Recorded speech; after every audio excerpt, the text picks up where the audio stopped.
Salve, salve, gurizada. Somos alunos do primeiro ano do Praça 15 e hoje aqui a gente está para falar de um assunto, né, poluição do ar. E vamos começar o assunto aí. O meu amigo Rodrigo vai falar aqui um pouco sobre o que ele preparou, né, estudou. E estamos aqui com o Otávio também, o Diego e o Richard. E eu sou o Nicolas e vamos lá, né? Bom, eu acho que para a gente entender um pouco melhor como funciona a poluição do ar, a gente precisa saber de onde vem esse grande problema. Existem dois tipos de emissores, digamos assim, de poluição. Os primeiros são os naturais, que é aqueles que não é causado pelo homem, mas sim por fenômenos naturais, como os vulcões, incêndios florestais e alguns outros. E os antropogênicos, que são aqueles que são causados pelo ser humano, como queima de combustíveis fósseis, como andar de carros, os poluentes usados pelos mecanismos que a gente usa para se locomover, e produção industrial e usinas termoelétricas. A poluição, um impacto forte que ela tem é no ciclo da água, porque ela cria algo semelhante a um manto, diremos assim, que acaba diminuindo a incidência solar e atrapalha um pouco na evaporização da água, diminuindo o ciclo da água. Uma coisa importante de falar sobre a poluição e a água junto é a chuva ácida, que em lugares mais comuns, tipo em cidades, lugares mais que industrializados e urbanizados, mais poluentes, acaba que a água ela evapora e quando chega lá na atmosfera ela condensa junto com o enxofre que fica lá por causa dos poluentes que vai lá para cima, ela condensa e acaba chovendo ácido que ela danifica as estruturas, monumentos e basicamente acaba matando alguns seres vivos. Pode matar alguns seres vivos. Pode matar. E pode acabar causando desequilíbrio nas cadeias alimentares. É basicamente um exemplo assim dessa causa no ambiente assim, cadeia alimentar, assim, na nossa região aqui, por exemplo. Deixa eu pensar. Um lago cheio de peixes que se alimentam de algas, por exemplo. Se essa alga estiver muito contaminada, ou até mesmo a própria água, ele vai acabar morrendo de estar num ambiente contaminado. E aí o predador dele vai acabar ficando sem comida e vai diminuir a população de ambos. Pode acabar um desequilíbrio ali. Acredito que seja um exemplo bom. E também na culturas, né? Lavouras, né? Também, pior, não tinha pensado nisso. Os agricultores se... Sobre essa chuva ácida aí, que é a base do enxofre, dióxido, trióxido, enxofre com água,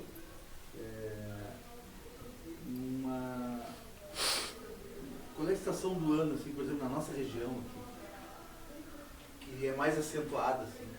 Inverno ou verão? Inverno. Por que o inverno? Porque a gente usa lareira para se aquecer. Então a gente faz queima de combustível. Queima de combustível.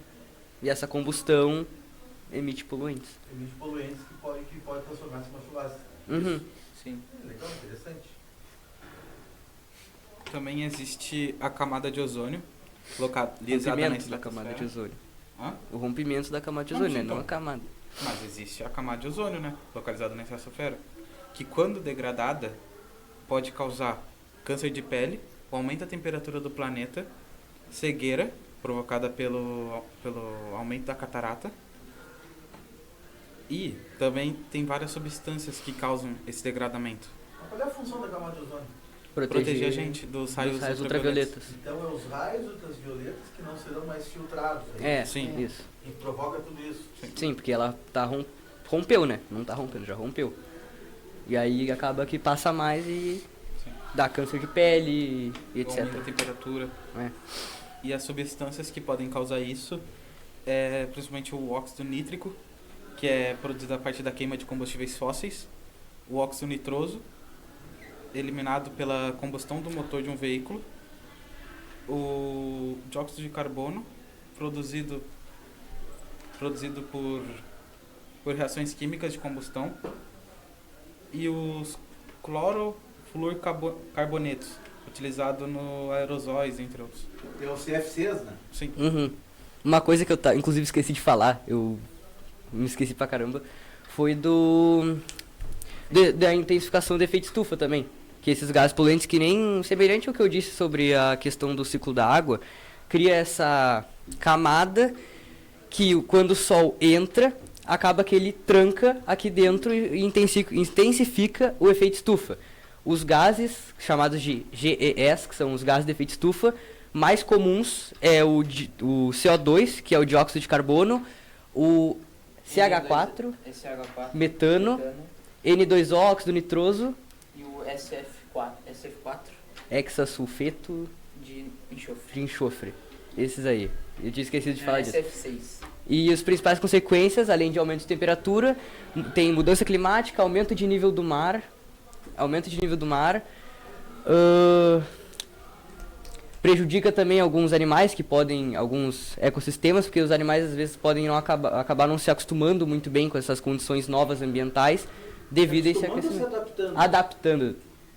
Tu sempre fala isso, eu me esqueço. Se adaptando a esse novo meio ambiente com uma temperatura nova. Por exemplo, se também nem precisa necessariamente atacar diretamente o animal, por exemplo. Se isso já afeta a planta, supondo que seja um produtor, se isso afeta o produtor, o consumidor primário já vai ficar sem alimento se essa planta se extinguir. Já vai causar outro desequilíbrio. Então já dá pra ver que esses poluentes a gente não tá só estragando com a nossa vida, a gente tá estragando a vida de todo um planeta completo, entendeu?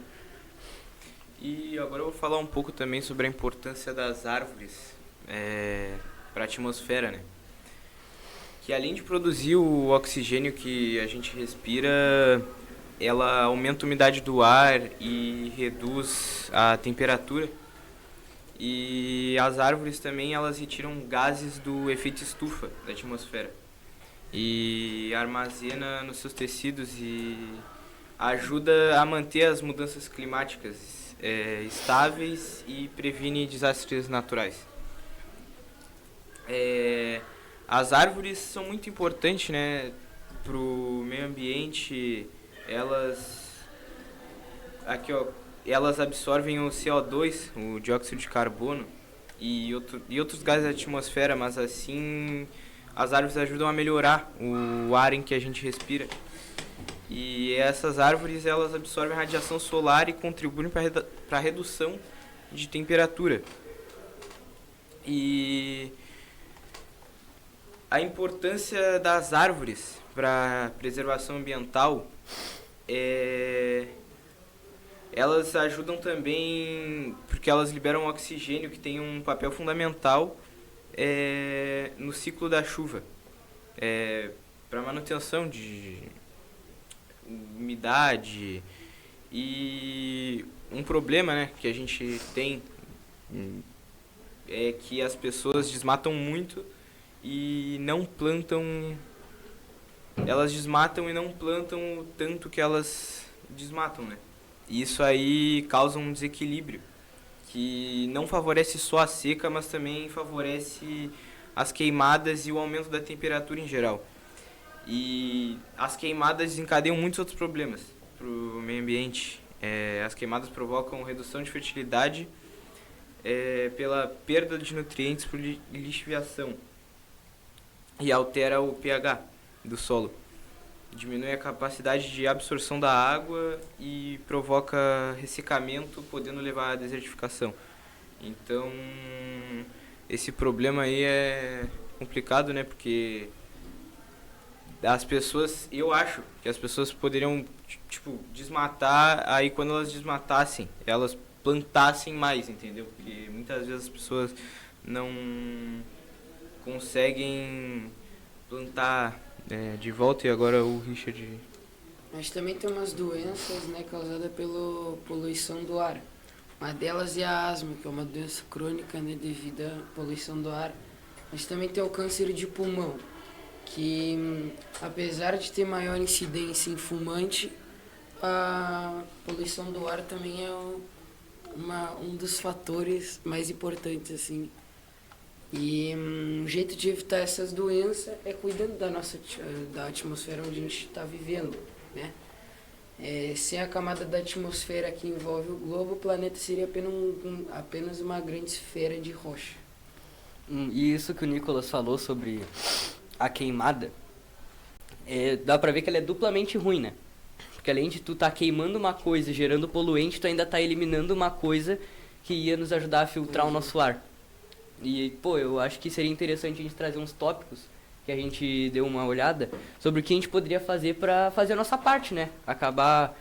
Se cada um fizer a sua parte, a gente vai conseguir, talvez, trazer um futuro melhor para as próximas gerações sem destruir o mundo que a gente vive.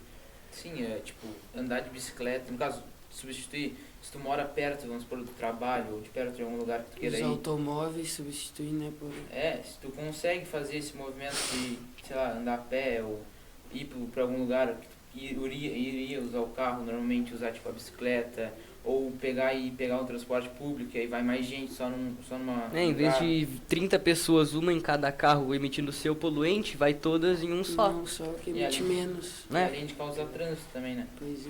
Pois Já é. evitaria um grande problema aí, principalmente cidade de São Paulo, Rio de Janeiro, que tem aquele bem trânsito interminável. Tem bastante população. E com mais trânsito, mais poluente. Podia, de repente, haver um investimento do governo em transporte público para talvez incentivar mais as pessoas a utilizarem esse meio de transporte, evitar sair com o seu carro, talvez, sei lá, até acabaria inspirando um pouco as pessoas a ser um pouco menos sedentárias, né? Caminhar, ir de skate pro trabalho, que seja. Sei que é meio...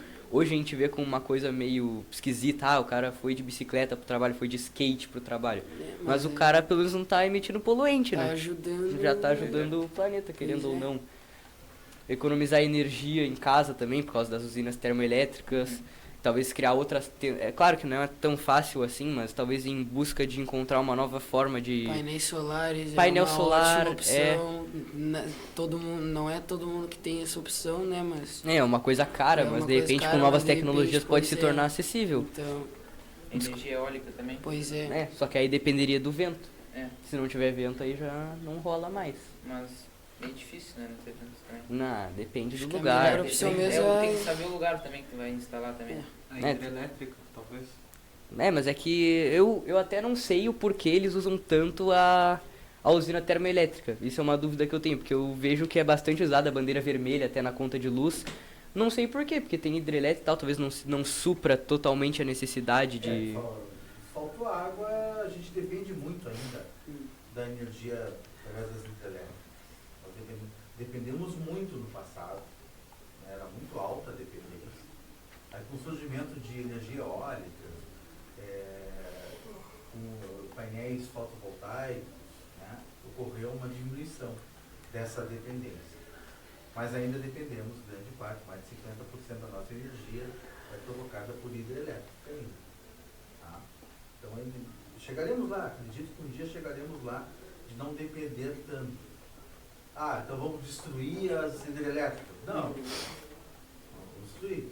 É só o quê? Incentivar mais o uso de placa fotovoltaica, o uso de eólica, né? Ou aqui mesmo, nós temos um polo fantástico aqui na nossa região, somente energia eólica. Mas o Brasil ainda não está totalmente interligado, né? Da malha energética nacional. Pensar, por exemplo, ali os estados da Amazônia, ali, o Amapá, por exemplo, se não me engano, eu até falo, eu tenho que fazer uma pesquisa rápida aí. O Amapá ele ainda depende de termoelétrica. Fernando de Noronha também depende também um pouco. E é um arquipélago bem, bem, vamos dizer assim, protegido. Mas o Brasil não está totalmente interligado ainda sobre toda a malha energética. Então, dependemos menos hoje. Mas ainda temos problema de um apagão, de repente. Dizem hoje que não aconteceria mais o apagão como aconteceu no passado. Porque a dependência era muito alta só de hidrelétrica. Eu acredito também que com o tempo, como descobriram, ainda vão descobrir novas formas de energia. De produzir energia. E outra coisa, tu falou em situações caseiras, né? Por exemplo, aqui nosso município, cidade de Pelotas. Políticas públicas têm que ser muito bem analisadas assim, para a mobilidade, como tu falou. Existem outras formas de mobilidade, né? Hoje nós temos o que aqui? Bicicleta. Skate também, né? Skate. Não, a principal mobilidade do trabalhador pelotense hoje é Bicicleta. ônibus Uhum. e automóvel. É. Né? Pois é. Teria que ter mais políticas públicas relacionadas à mudança dessa mobilidade. Uhum. Tá? Os fatos vão acontecendo, vai surgindo e vai ficando e não se resolve. Uhum. Mas acredito que qualquer tipo de governante, independente de qualquer lugar, queira melhorar a mobilidade. Uhum. Entendeu? Cara, pensar no Japão, por exemplo, aí é cultural. Uhum. Aí pensar, por exemplo, assim, que bonito, a Índia superou o número de população em relação à China. Mas ainda 2 bilhões de pessoas ainda não têm acesso ao básico. Lá Muita eles têm gente. bastante gente bem pobre, muita né? gente. Então envolve muita coisa. Então a poluição, olha só, a poluição do ar, poluição das águas, isso está interligado, tudo uma coisa leva a outra. Uhum. Entendeu? Até porque a poluição do ar acaba influenciando também na água, né? É, Por causa da pois chuva é. ácida e atrapalhar o ciclo da água de evaporar e de precipitar depois. Uma das coisas que, tipo, pegar e vamos supor, agora que estão fazendo mais, reutilizar material. Antigamente tinha muita coisa que as pessoas queimavam ou jogavam fora. E jogar ficava fora e só queimar. poluindo. E agora reutilizando, Hoje já tem outro norte, né? Hoje já tem outras possibilidades. Eu creio que tende a melhorar. É, Acho que tende a melhorar.